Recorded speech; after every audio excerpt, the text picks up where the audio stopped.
उन्होंने बोला हुज्जा साले तेरा बहुत हो गया है, ये रियल वर्ड थे उनके, तो उनके भी साले के बहुत हो गया। क्योंकि 1947 के बाद तो संविधान बदला गया, बनाया गया, तो ऐसा एक एजुकेशन सिस्टम भी बनाओ ना, कब तक वो बच्चे वही सब पढ़ते रहेंगे। नमस्कार, मेरी मौजूदगी इस समय दिल्ली जंतर मंतर पे है और आपको पता ही है जो धरना प्रदर्शन है वो दिल्ली में चल रहा है और कल जी सोनम जी वांगचुक को वहां से प्रशासन के द्वारा उठाया जाता है और आज अभिजीत दीपके हैं वो अनशन पे बैठे हुए हैं। कल इनका संसद तक के चौक करेंगे, तो हमारे साथ एक बार अलग ही टाइप में लोग प्रदर्शन कर रहे हैं। ये प्रदर्शन है इनका, दिखा दिए आगरा से रहने वाले हैं और इनसे हम बातचीत करेंगे। सुरेश जी हमारे साथ मौजूद है और देखिए बहुत से युवा हैं और एक क्रांति है वो इस बार देश में आएगी या नहीं आएगी। सुरेश जी, आज ये अलग तरह से ये प्रोटेस्ट हो रहा है, जगह जगह हो रहा है। सबसे बड़ी बात ये है कि ये जो शिक्षा प्रणाली को सुधार कराने के लिए आज हिंदुस्तान भर से लोग उमड़ रहे हैं और ये युवाओं का हुजूम उमड़ चुका है।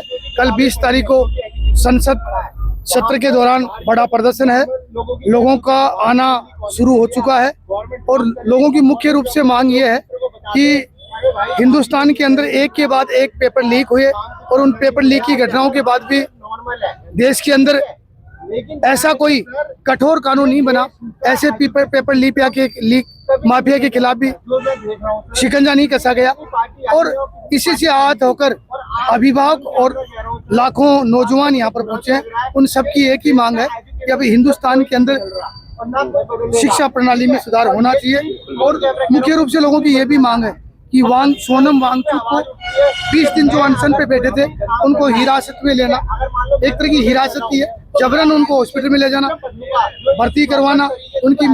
उनकी धर्म पत्नी बार बार पूछ रही है कि आप किस अधिकार के तहत में सोनम वांगचुक साहब को अस्पताल लेके गए हो।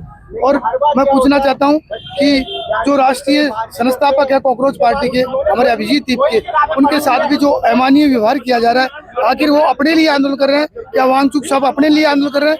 मेरा तो यही कहना कि अब हिंदुस्तान के अंदर हमारे साथ भी हजारों लोग आंदोलन में उतर चुके हैं और कल जो प्रोटेस्ट होगा वो हम सरकार से सवाल पूछेंगे। बिल्कुल, और भी ये आपका अलग अलग तरीके से प्रोटेस्ट करना और आज ये युवक क्यों जागा, ये सरकार है, पता है क्यों जागा? मैं पूछ रहा हूँ आज ये युवक क्यों जागा? जो सरकार है लगातार इसको देश में आपने प्रधानमंत्री नरेंद्र जी मोदी को लेके आए हो और 3 साल से ये जो विश्वास आपको दिलाया था जिस युवा को हर घर में नौकरी होगी, हर कोई भी युवा है वो बेरोजगार नहीं होगा, और आज आपने ये जागा है। और लेकिन धर्मेंद्र प्रधान का रेजिग्नेशन जरूर होगा। कब होगा? बहुत जल्द होगा। 20 दिन आज हो गए हैं और सोनम जी वांगचुक हैं जिनको वहां से धरने स्थल से उठा लिया जाता है, अभी तक इस्तीफा नहीं हुआ।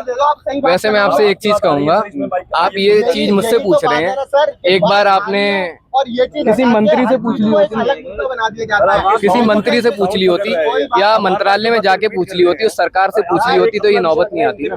मीडिया पूछता है सवाल, आप कितने टाइम से कवर कर रहे हो? मैं आपसे सवाल कर रहा हूँ। मैं यहाँ पे राजस्थान से हूँ और ये जो आंदोलन स्टार्ट हुआ था राजस्थान के शेखावाटी का प्रदीप मेघवाल माहित था, जिसका सर्वप्रथम नीट पेपर लीक में अपनी जीवन लीला समाप्त की थी। पता आपको कहाँ से स्टार्ट हुआ था ये आंदोलन? मेरे को तो नहीं पता, मेरे को तो इतना पता है कि सीजेआई का बयान आया था, चीफ जस्टिस ऑफ इंडिया, उन्होंने कहा था कि जो लोग आवाज उठाते हैं, जो आरटीआई फाइल करते हैं, जो एक्टिविस्ट हैं, जो एनवायरमेंटलिस्ट हैं, वो कॉकरोच है, देश का युवा कॉकरोच है, पैरासाइट है। ये वहां से स्टार्ट हुआ। दीपके जी ने बोला क्यों ना सारे कॉकरोच एक साथ आ जाएं, और आज एक साथ आ चुके हैं। मतलब इंटरनेट पे तो आ गए, ग्राउंड पे आना बाकी है। ग्राउंड पे आ जाओ। देखो, मैं आप सबसे एक ही निवेदन करूंगा, एक ही अपील करूंगा, कृपया करके सब लोग एक बार आओ, जोश के साथ आओ। एजुकेशन सिस्टम बदलने के लिए किसी ने कुछ नहीं किया और जब तक इस देश का एजुकेशन सिस्टम नहीं होगा, जनता आती जाएगी, प्रोटेस्ट वगैरह होते रहेंगे, लेकिन एजुकेशन सिस्टम बदलना भी तो बहुत जरूरी है ना। क्योंकि 1947 के बाद तो संविधान बदला गया, बनाया गया, तो ऐसा एक एजुकेशन सिस्टम भी बनाओ ना। कब तक वो बच्चे वही सब पढ़ते रहेंगे? क्यों नहीं चेंज होगा? ना कोई नेता बोलता, ना अभिनेता बोलता, कितनी सरकार आ गई, कितनी चली गई, ठीक है। आज हम ये बात मुद्दा कह रहे हैं, लेकिन आने वाली जनरेशन को भी वही एजुकेशन सिस्टम पढ़ना पड़ेगा, क्योंकि हमारे देश में कोई चीज वायरल होती है उस चीज का ही सवाल होता है। अभी ये मुद्दा वायरल है तो ये चीज का सवाल होगा। मान लो कल को डिप्रेशन का मुद्दा वायरल हुआ था दीपिका जी का, तो सब डिप्रेशन की बात करने लगे। अभी यहाँ पर कोई अंडे वाला वायरल हो जाएगा, उसकी बात करने लगेंगे कि अंडे कैसे उबाले गए। तो न्यूज भी हमारा ऐसे साथ देती है जैसे कोई चीज वायरल हो उसी की न्यूज बनेगी। तो असली मुद्दे तो आते ही नहीं है सर। क्यों नहीं आते? कितने लोगों ने देश के लिए जान दी, उन लोगों की पेंशन तक नहीं लगी, बिल्कुल। आज आज परेशान रहे वो लोग। बोल रहे हो तो शिक्षा वो चीजें प्रणाली- आनी चाहिए ना, आप बोल रहे हो शिक्षा प्रणाली में बदलाव होना चाहिए। प्रॉपर तरीके से होना चाहिए। हम जब ये बोले कि हमारा एजुकेशन सिस्टम पूरे देश से अच्छा है, हर देश से अच्छा हमारा एजुकेशन सिस्टम है, ये चीज का हम कब गौरव करेंगे कि हमारा एजुकेशन सिस्टम सबसे अच्छा है? बिल्कुल बिल्कुल। उन्होंने बोला हुज्जा साले तेरा बहुत हो गया है, ये रियल वर्ड थे उनके। तो उनके भी साले के बहुत हो गया, उनके भी बहुत हो गया।